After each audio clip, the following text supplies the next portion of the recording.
Hi everybody, welcome back to Zania's World. If you're new here or if you've already been here, like, comment, subscribe, do whatever you want. I'm just happy that you're here. I'm thankful that you're watching, and let's get into the video.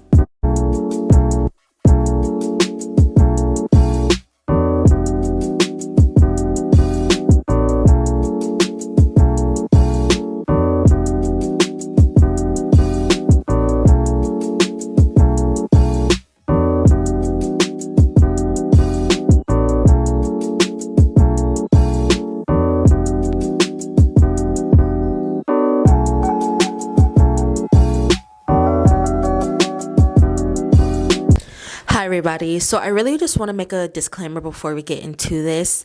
Thank you guys for following me, subscribing. I'm very thankful for everybody who watches my videos and takes time out of their day. But then I also want to acknowledge that after watching this video, if this is not something that aligns with you morally and you don't like what I did in the past or you don't want to support me, I'm very much thankful for you even giving me your time. You know what I mean? But I also have to acknowledge that this is who I was in the past. This is my journey. This is my mountain. And I'm just here to teach the lesson and also talk about it, because I can't talk about all of the good things that go on in my life and talk about all of the crazy stuff, but then not actually talk about the stuff that holds substance, the reason why I'm the person I am today. You know what I mean? But with that being said, and that disclaimer, and you're still watching and you're feeling like you still want to continue ahead, thank you guys. Okay, so I want to start off by saying that I was a bully in middle school through elementary. I was very mean to a lot of people who did not deserve it. I take full accountability for it, and this is not about me trying to be like, well, here goes why I did it. This is just me sharing and being 100% transparent.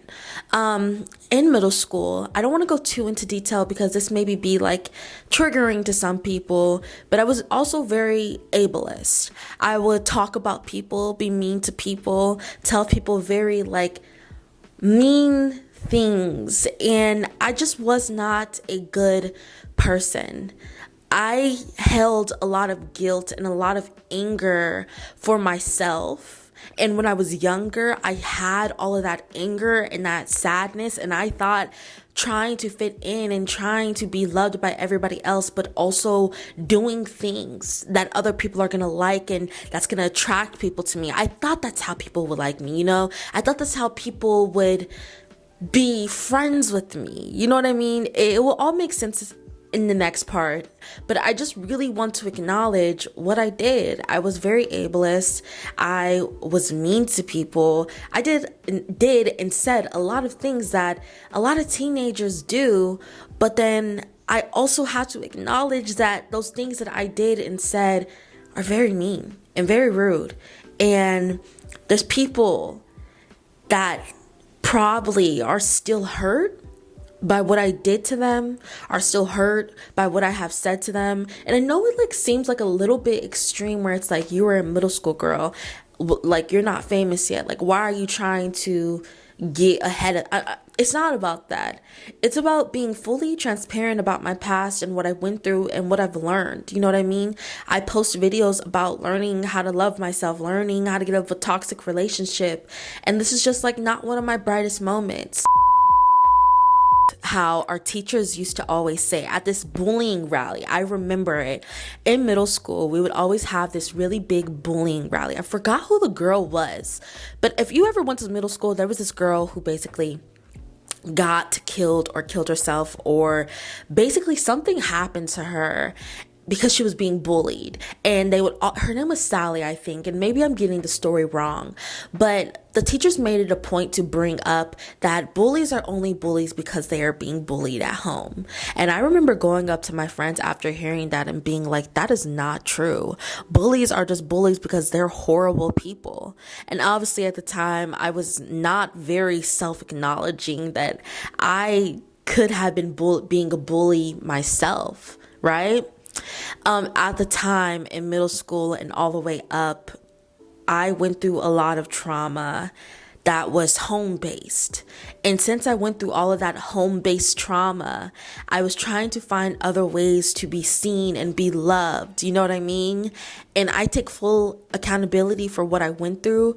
But then there was moments in my life where I would people please for people to be friends with me. I remember there was times where my friends, they didn't say anything, they wouldn't do anything, but it was me who was doing it.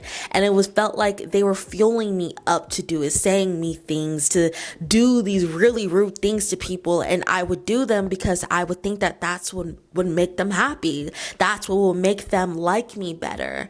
And at the same time I was doing it, they were doing nothing. So if you really look at it from the outside looking in, it looked like I was the bully. I was the mean person because I was always the crazy or mean black girl who would always protect my friends or want to fight people. And I was just very angry in middle school through elementary. And I really just thought that was like a personality trait. Like I ran around trying to mask myself as this hard person who could fight for myself, but really I was just this really insecure girl who was looking for places to fit in. And I'm not proud of it and I'm not happy about it, but then I also could acknowledge that part of myself and who I was. In 8th grade, I also had my first spiritual awakening. And when I was in 8th grade, the first part of the year, right? Nobody would have known this because I never told anybody. But the first part of the year, I was at the school and I was dropped by all of my friends. The only friends that I've ever had. And then I realized that nobody liked me. Nobody wanted to be friends with me. And even if I did have friendships, they were misingenuine because it felt like they were being faked, right?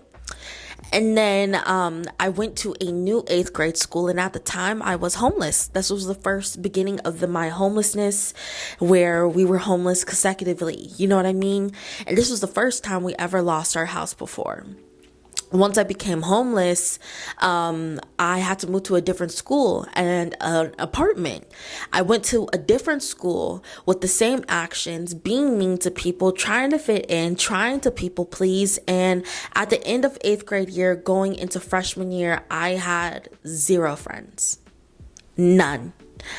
And I remember that entire summer going into freshman year, I cried and I cried and I cried because I realized how people viewed me, how people did not like me, how there was people on this earth who thought of me as a horrible person. Because if you want to think about it, I was a villain in a lot of people's stories, and I did not like that. I did not like being perceived. It was the first time of me going for years on years on years of being like, oh, I don't give fucks how people think about me or if people like me or not. Like, I don't give a fuck. You know what I mean? But then 8th grade, it was like, whoa, people can perceive me. And since I can be perceived, how I treated people is how people receive me. You know what I mean? And I also started going into more depth of literally apologizing to people that I've hurt before. And essentially, these are other story times, but I apologized to people that we were arguing, you know, and we were family friends, and I apologized to her and I became best friends with her in high school. And essentially I was fucked over, but that's a different story time. I started apologizing to everybody, everyone I knew, everyone I felt like hated me, every relationship that I ruined because of trying to be this mean person. I apologized to every single one of those people because I did not want to be perceived as a horrible person. And then I started to go into middle school, and the guilt ate me the fuck up because I started to have social anxiety. I wasn't trying to fit in, but then I also wasn't trying to not have any friends. I got into friendships that I knew I shouldn't have gotten. I lost motivation. I dropped out of high school. Like, so much character development was happening in a consecutive of 4 years from 8th grade, right? Where I'm not the person I was when I was younger, and all of those things kind of like led to who I am today. Where after 8th grade, I am fully dropped out of high school, don't talk to anybody from middle school or elementary or even my freshman year. And now I'm sitting in a therapist's office telling them how much of a horrible person I was and how I still hold that guilt. And he's just like looking at me. And there's a point where he just looks at me and says, Zania, you were a child. You were a child. There was no way. Okay, there's no way you're still blaming yourself for what you grew up around, because you were a child, you were a product of your environment. So I had to step back and say, damn, I don't feel guilt anymore for what I've been through, because I understood that that was a part of the process. That part of me was a part of the fucking process, okay? And I feel like that's just like the biggest story I'm trying to get to. That was a part of the process of who I am today. And if I did not have that, then I would not be who I am today, because I would still be carrying on the same bad fucking habits. So me and him were just like talking, and I'm just like, you are very right. And I seen this quote saying, genuinely forgive yourself and actually be aware that there's going to be people that you're going to be the villain in their stories. Sadly, you can't do nothing to change it. You can't. Those people are just not going to like you and not going to be friends with you, and that should be okay with you because of what you went through. But you're not the person that's in their story anymore. You're not that person. And I came to terms with that I was not who I was back then. With that being said, if you guys still want to support me, I love you guys. I'm so thankful for you guys. Thank you for watching. Thank you for being interested in it. I appreciate you guys, and I hope you guys have a good motherfucking year. But I love you guys. Thank you so much for wanting to listen to me and listening to my stories. I'm so blessed to have everybody who supports me. Bye.